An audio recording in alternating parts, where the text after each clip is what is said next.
Bismillahirrohmanirrohim. Assalamualaikum warahmatullahi wabarakatuh.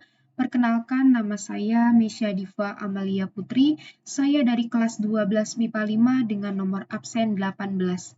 Saya siswi dari SMA Negeri 10 Depok, tahun pelajaran 2021-2022.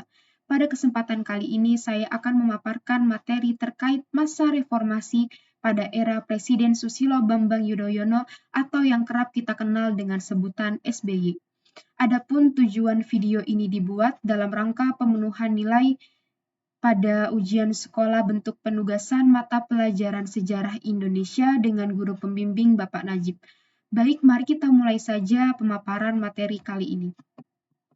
Presiden Susilo Bambang Yudhoyono telah berhasil memenangkan pemilu pada tahun 2004 mengalahkan Megawati Soekarno Putri dengan wakilnya. Presiden SBY juga telah berhasil menjadi Presiden Republik Indonesia yang ke-6, sekaligus menjadi Presiden Republik Indonesia yang pertama kali dipilih secara langsung oleh rakyat. Tak lama setelah pengangkatannya menjadi Presiden Republik Indonesia yang ke-6, pada tanggal 20 Oktober tahun 2004, Presiden Susilo Bambang Yudhoyono membentuk kabinet baru yang dikenal dengan sebutan Kabinet Indonesia Bersatu. Kemudian kita bisa mengenal adanya program 100 hari pertama, di mana program ini dibuat dalam rangka memfokuskan 100 hari pertama kerja dari Presiden Susilo Bambang Yudhoyono yang lebih memfokuskan pada pemecahan masalah kemiskinan, pengangguran, dan pemberantasan KKN. Kemudian kita juga bisa mengenal adanya bantuan langsung tunai atau yang sering disebut dengan BLT yang diselenggarakan pada tahun 2006, di mana program bantuan langsung tunai ini dianggarkan sebesar 18,8 triliun untuk 19,1 juta rumah tangga. Bantuan langsung tunai ini diberikan berupa bantuan tetap, bantuan pendidikan, dan bantuan kesehatan dengan rata-rata sebesar 1,3 juta setiap rumah tangga. Selain itu, kita juga bisa mengenal adanya program pemberantasan kemiskinan, di mana Presiden Susilo Bambang Yudhoyono banyak melakukan perbaikan di sektor lingkungan, sarana, dan prasarana, seperti gedung, sekolah, fasilitas kesehatan, akses jalan, air bersih, dan lain sebagainya. Kemudian kita juga bisa melihat adanya kebijakan Presiden Susilo Bambang Yudhoyono dalam hal kesejahteraan, di mana pada tahun 2004 Indonesia sangat dikenal dengan fenomena atau peristiwanya, yaitu terjadinya tsunami Aceh pada tahun 2004, di mana tsunami Aceh ini telah mengakibatkan banyak kerugian yang sangat besar bagi negara Indonesia, terlebih pada wilayah Aceh. Maka dengan hal itu, untuk menangani bencana tsunami Aceh pada tahun 2004, Presiden Susilo Bambang Yudhoyono mengeluarkan beberapa kebijakan. Di antaranya yang pertama, Keputusan Presiden Nomor 30 Tahun 2005 tentang Rencana Induk Rehabilitasi dan Rekonstruksi Wilayah dan Kehidupan Masyarakat Aceh serta Kepulauan Nias. Kemudian yang kedua, meningkatkan anggaran di sektor pertanian untuk perbaikan sektor pertanian dan penyediaan pupuk murah bagi petani. Yang ketiga, meningkatkan anggaran pendidikan untuk menaikkan dana bantuan operasional sekolah atau yang kita kenal dengan dana BOS serta tunjangan guru. Kemudian yang keempat, ada memberikan asuransi kesehatan masyarakat miskin dan menurunkan harga obat generik.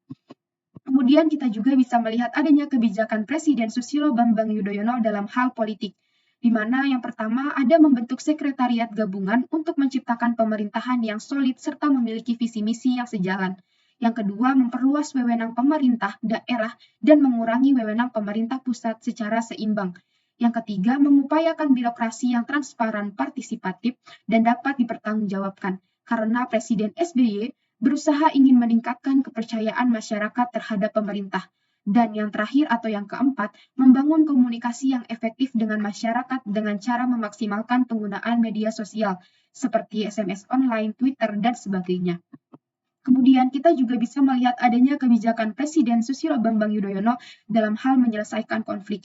Pada saat itu, Indonesia terkenal dengan konfliknya di Aceh dan konfliknya di Puso, di mana untuk menangani konflik di Aceh, Presiden Susilo Bambang Yudhoyono mengeluarkan beberapa kebijakan. Yang pertama, mengadakan forum dialog mulai dari forum tingkat lokal hingga forum internasional. Kemudian yang kedua, melakukan pendekatan langsung ke masyarakat Aceh melalui kunjungan pada tanggal 26 November tahun 2004 untuk mensosialisasikan pentingnya otonomi khusus bagi Provinsi Nangro Aceh Darussalam.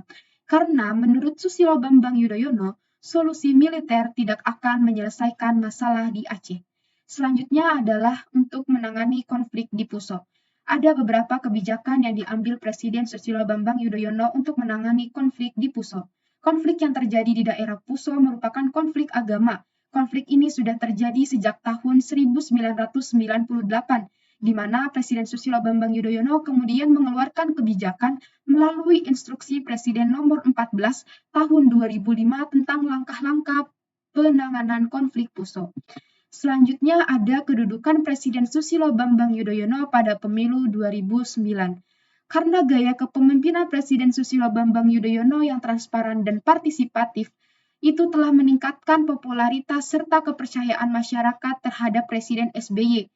Selama masa pemerintahan SBY, situasi dalam negeri mulai kondusif.